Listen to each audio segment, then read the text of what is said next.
1절부터 19절까지 우리 다 같이 읽겠습니다.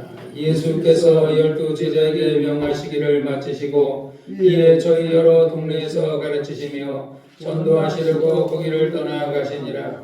요한이 옥에서 그리스도의 하신 일을 듣고 제자들을 보내어 예수께 여짜오되 오실 그이가 당신이 오니까 우리가 다른 일을 기다리오리까? 예수께서 대답하여 가라사대 너희가 가서 듣고 보는 것을 요한에게 구하되 소경이 보며 안진 개미가 걸으며 문둥이가 기땅을 받으며 기모리가 들으며 죽은 자가 살아나며 가난한 자들이 복음이 전파된다 하라. 누구든지 나를 인하여 실족하지 아니하는 자는 복이 있도다 하시니라. 저희가 떠나매 예수께서 우리에게 요한에 대하여 말씀하시되 너희가 무엇을 보려고 강에 나갔더냐? 바람에 흔들리는 갈대냐? 그러면 너희가 무엇을 보러 나갔더냐? 부드러운 옷 입은 사람이냐? 부드러운 옷을 입은 자들은 왕궁에 있느니라. 그러면 너희가 어찌하여 나갔더냐? 선지자를 보려느냐? 옳다 내가 너희에게 이르노니 선지자보다 나은 자니라. 기록된 바 보라 내가 내 사자를 내 앞에 보내노니 저가 내 길을 내 앞에 예비하리라 하신 것이 이 사람에 대한 말씀이라. 내가 진실로 너에게 말하노니 여자가 낳은 자 중에 심내의 행복보다 더 크니가 일어남이 없도다. 그러나 천국에서는 지극히 작은 자라도 저보다 크니라. 침례 요한의 때부터 지금까지 행복은 침례를 당하느니 침노하는 자는 빼앗느니라. 모든 선자의 및 율법에 예언한 것이 요한까지니 만일 너희에게 즐겨받을진대 오리라 한 엘리야가 곧 이 사람이니라. 귀 있는 자는 들을지어다. 이 세대를 무엇으로 비유할꼬? 비유컨대 아이들이 장터에 앉아 제 동물을 불러 가로되 우리가 너희를 향하여 피를 부르도 너희가 춤추지 않고 우리가 호박에도 너희가 가슴을 치지 아니하였다 함과 같도다. 요한이 와서 먹지 않고 마시도 아니하며 저희가 말하기를 귀신이 들렸다 하더니 인자는 와서 먹고 마시며 말하기를 보라 먹기를 탐하고 포도주를 즐기는 사람이요 세리와 죄인의 친구로다 하니 지혜는 그 행한 일을 인하여 올 땅을 얻느니라. 아멘. 거룩하신 아버지, 오늘도 하나님의 귀한 말씀 주심을 감사합니다. 이 말씀이 우리에게 양식이 되게 도와주시고 이 말씀 전할 때 보혜사 성령 하나님 종을 통하여 우리 교인들에게 말씀하여 주사 나와 저들이 하나님 말씀 붙잡고 마지막 때를 승리하며 살게 도와주옵소서. 예수님의 이름으로 간절히 기도했사옵나이다. 아멘.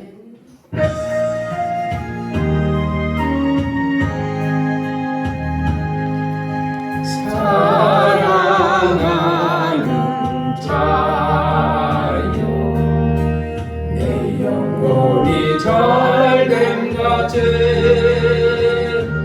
내가 범사에 잘되고 강건하기를 내가 간구하노라.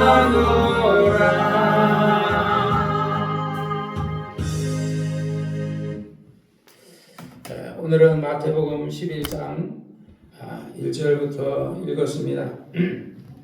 예수께서 12제자를 부르셔서 그들에게 여러 동네에 다니면서 전도하라고 주님이 명하시고 주님이 이 땅에 오신 것은 첫째는 전도하고 그러니까 유대인들이 구약의 여호와 하나님을 알고 율법을 섬기지만 복음은 몰랐거든요. 그리고 양을 잡아서 그들이 번제를 드리지만 그 양이 예수를 가리키는 줄 그들은 잘 몰랐어요. 그래서 예수님께서 말씀을 가르치면서 내 살을 받아 먹으라 내 피를 받아 마셔라. 그러니까 저희가 말하기를 진리를 알지니 진리가 너희를 자유케 한다. 그러니까 너희는 내 살을 먹고 내 피를 받아 마셔라 하니까 예수님을 따르던 제자들이 요한복음 8장에서 그 말을 이해를 못하는 거예요. 그러니까 바리새인이나 사두개인이나 율법사들 이런 제사장들이 이해를 못한 게 아니라 예수님을 따라가는 제자가 자기 살을 받아 먹어라 내 피를 먹어라 그러니까 저 말이 무슨 말이냐 나는 도저히 이해할 수 없다. 그래가지고 그 뒤로 그들이 예수님을 떠났다라고 얘기하거든요. 그래서 예수님이 그때 남은 제자 베드로와 12제자들에게 말하기를 너희들도 가려느냐? 그랬더니 베드로가 말하기를 영생의 말씀이 계시오매 내가 누게로 가오리까. 그러니까 그들은 하나님이 베드로와 요한과 그 12제자는 가룟 유다까지, 가룟 유다도 택한 거예요. 하나님이 가룟 유다는 가룟 유다대로 쓰시고 베드로는 베드로대로 각각 모든 제자를 각각 그들의 사명대로 쓰시는데, 그렇다고 하나님이 가룟 유다대로 예수님은 팔라 한 적은 없어요.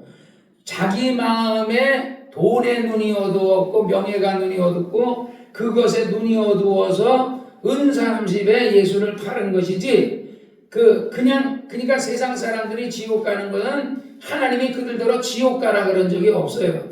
하나님은 세상 모든 사람을 위해서 독생자 예수를 보내서 그들의 죄를 사해 주시고 아들을 믿어라. 내가 내 아들을 너희 죄를 너희가 너희 죄값을 치러라 이렇게 하지 못하니까 내가 내 아들을 보내서 대신 너희 죄값을 치렀으니까 그 아들의 이름을 믿고 그 이름은 내 이름이니까 그 아들을 믿어라. 그리고 입으로 시인해라 그러면 구원한다. 이것도 못하느냐 이렇게 했는데 사람들이 하나님을 안 믿었죠. 왜냐하면 구약의 율법 시대 때와 신약의 복음 시대가 다르거든요. 그러니까 그들이 이해를 못하는 거예요. 그래서 오늘 본문에도 보면 이제 침례 요한이 2절에 보면 요한이 옥에서 그리스도의 하신 일을 듣고 제자들을, 그리스도가 어떤 일을 했죠? 맨날 복음 전하고 병든 자 고쳐주고 귀신 쫓아주고 이런 일 하는 거야. 그러니까 침례 요한이 가슴이 답답한 거야. 내가 메시아가 오기를 기다린 것은 유대 나라 다윗과 같이 다시 이 나라가 다윗의 시대가 회복하는 것처럼 유대 나라가 저 적국 로마를 무찔러버리고 다윗이 골리앗을 때려잡아서 블레셋을 무찌르는 것처럼 이 나라가 회복되기를 원했는데 예수님이 맨날 이런 어떤 정치적인 얘기는 하지 아니하고 맨날 죄인들하고 같이 어울려 다니고 먹고 다니고 또 포도주도 마시고 막 이러고 다니고 같이 막 전도하러 다니고 이러니까 맨 병든 자만 고치고 다니까 이게 뭐야? 이게 정말 원래 메시아가 오시면 이 나라 이스라엘 나라를 회복한다 했는데 이게 뭐지 하고 그런 거야. 그래서 예수님의 제자를 보내는 침례 요한도 자기 제자가 있는데 그 제자를 보내어서 예수님께 묻기를 오실 그이가 메시아가 정말 당신입니까? 지가 지 입으로 이는 하나님의 어린 양이라고 고백했어요. 그러니까 그게 뭐냐면요, 침례 요한이 지 입으로 고백했지만 지 입으로 한 게 아니에요. 누구로? 성령으로 한 거거든요. 우리가 신앙생활할 때 우리가 주는 그리스도의 살아계신 하나님의 아들이라고 고백하게 된 게 여러분이 여러분의 입술로 여러분의 신앙으로 고백한 것 같지만 그렇지 않아요. 하나님께서 여러분을 도구로 쓰시려고 여러분을 그렇게 하게 하신 거예요. 세상 사람들은 고백 안 하는데 우리는 고백하게 되거든요. 세상 사람은 안 믿는데 우리는 믿게 하거든요. 그러니까 우리를 하나님이 그때 쓰신 거예요. 베드로를 쓰듯이 요한을 쓰듯이 나쁜 쪽으로 가룟 유다를 쓰시듯이 그러니까 가룟 유다는 하나님이 하라는 적이 없는데 지가 그렇게 돈의 미혹을 받아서 하다가 나중에 지 생각에는 예수님이 무죄 판결 나올 줄 알았거든요. 근데 유죄 판결이 나니까 은 30을 갖다가 제사장에 갖다 던지면서 내가 무죄한 자의 피를 팔았다 하고서 내가 잘못했다 돌려달라고 하니까 돌려줄 수가 없잖아요. 이미 사형 선고 났는데 그래서 십자가 못 박아 죽이라고 했는데 그러니까 그 죄책감을 자기가 잘했다 그러면 예를 들어서 이재명을 뽑은 사람이 죄책이 있겠어요? 그러나 어쩌다가 김문수를 찍으려고 했다가 도장을 잘못 찍어가지고 이재명을 찍어서 그 사람은 죄책이 있겠지. 내가 이거 잘 찍어야 되는데 어떻게 찍다가 손이 떨려가지고 옆으로 이렇게 가지고 찍었다 그러면 또는 예를 들어서 그 중간을 찍어가지고 무효표가 됐다면 그건 내가 그런 적이 있어요. 저번에 선거할 때 그 대통령 이런 거를 국회의원 찍는 거는 이제 제대로 찍었는데 비례대표를 찍는 걸 내가 착각한 거야. 그래가지고 엉뚱한 번호를 내가 찍었어요. 엉뚱한 번. 그래서 선거집 다시 가니까 안 준다 그래요. 그래서 그때 나는 엉뚱한 사람 하나 찍은 적이 있거든요. 왜냐하면 그거를 국회의원은 잘 찍었는데 비례대표를 자유통일당을 찍어야 되는데 자유통일당을 안 찍었어요. 그래서 우리 집사람 다 찍고 조 집사도 다 찍었는데 나는 솔직히 말하자면 못 찍었어요. 왜냐면 그거 찍으려고 했는데 번호를 잘못 알아가지고 잘못 찍었거든요. 그래서 그러니까 우리는 뭐 예를 들어서 자유통일당이 그러니까 국민의힘이 2번이니까 자유통일당이 2번인 줄 알았지 뭐. 그래가지고 엉뚱한 짓 찍었어요. 그래서 그러듯이 가룟 유다는 그래서 자기 죄책 때문에 스스로 가서 책임을 지라고 나무에 가서 목을 메고 자살해서 죽었어요.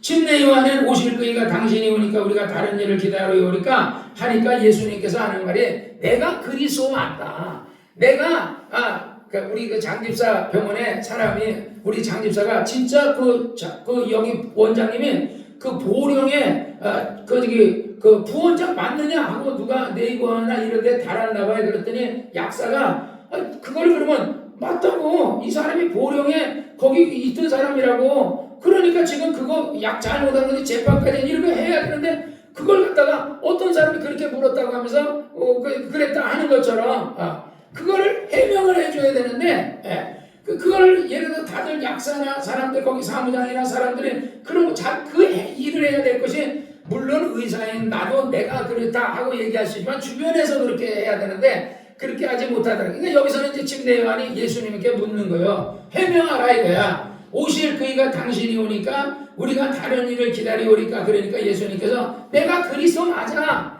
내가 하나님의 아들 맞아. 네가 네 입으로 나더러 보라 하나님의 어린 양이다. 하나님의 그 아들이다. 저는 실로 하나님의 아들이라고 네 입으로 얘기하냐 이렇게 얘기하지 않으시고 예수님 말하면 4절에 예수께서 대답하여 가라사대 너희가 가서 듣고 보는 것을 요한에게 고하되 소경이 보며 안진뱅이가 걸으며 문둥이가 깨끗함을 받으며 기목을 들으며 죽은 자가 살아나며 가난한 자에게 복음이 전파된다라. 왜냐하면 이전에 엘리야 시대 때도 죽은 사람을 살린 적이 있어요.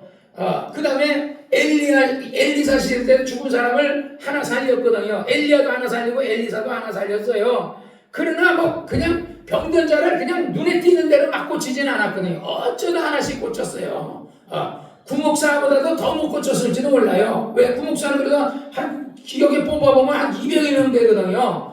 더 되는지는 모르는데 그 많은 걸 다 내가 계산을 못하니까 그렇지 더 될 수도 있어요. 굉장히 많아요. 그런데 예수님께서는 이 침례 요한에게 예수님께서는 내가 봐라 이전에 너희 선지자들이나 이런 사람들이 이런 어떤 소경이 눈뜨고 벙어리 말하게 하고 죽은 자를 막 살려내고 말이야 한 사람 살린 게 아니라 그냥 막 계속 살리고 병든 자도 막 계속 고치고 그래서 요한복음 마지막 절에 말하면 만약에 예수님께서 행하신 일을 무슨 일을 얘기하는 병 고치신 일을 그것을 책에 기록한다면 이 세상에라도 그 책을 둘 데가 없을 만큼 그렇게 많이 했다는 거예요.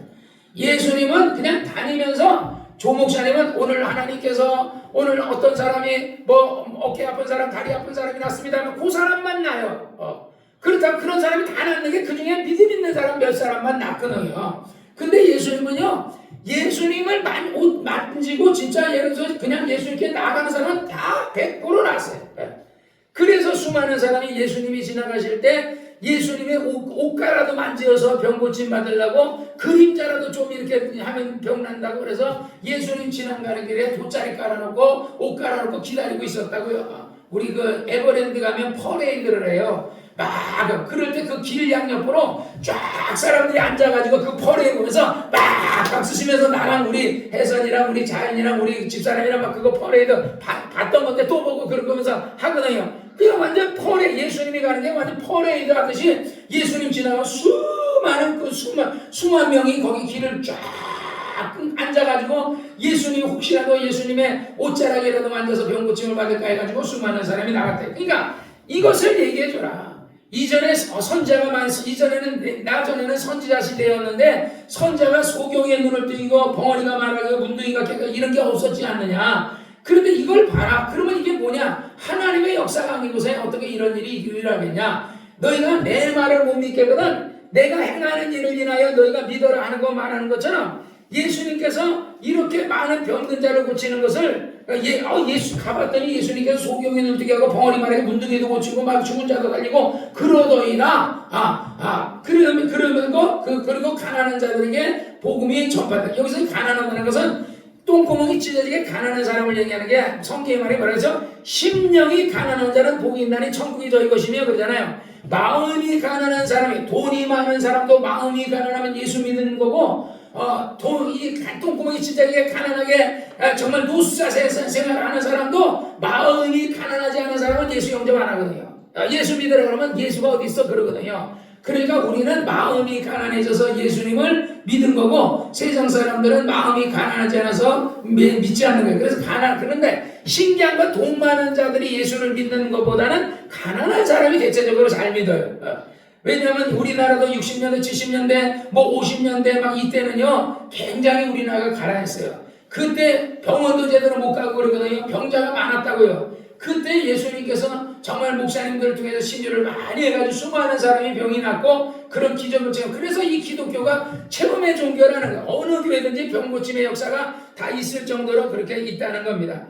6절 누구든지, 그래서 예수님이 말하는 누구든지 나를 인하여 실족하지 않은 자는 복이 있다. 그러니까 신앙생활하면서 실족하지만 말라는 얘기를 다른 말로 하면 시험에 들지 말. 지금 이 침례 요한이 시험 드는 거예요. 아니 예수님이 왜 진짜 막 이런 어떤 죄인들과만 같이 있고 말이야, 병자만 고치고 맨날 저렇게 먹고만 다니고 막 전도하러 다니고 저 뭐 하는 거예요? 우리가 지금 이 나라를 회복해야 되는데 내가 기다리던 메시아와 지금 오신 메시아가 다르니까 우리가 다른 일을 기다리고 있을까라고 얘기하는 거거든요.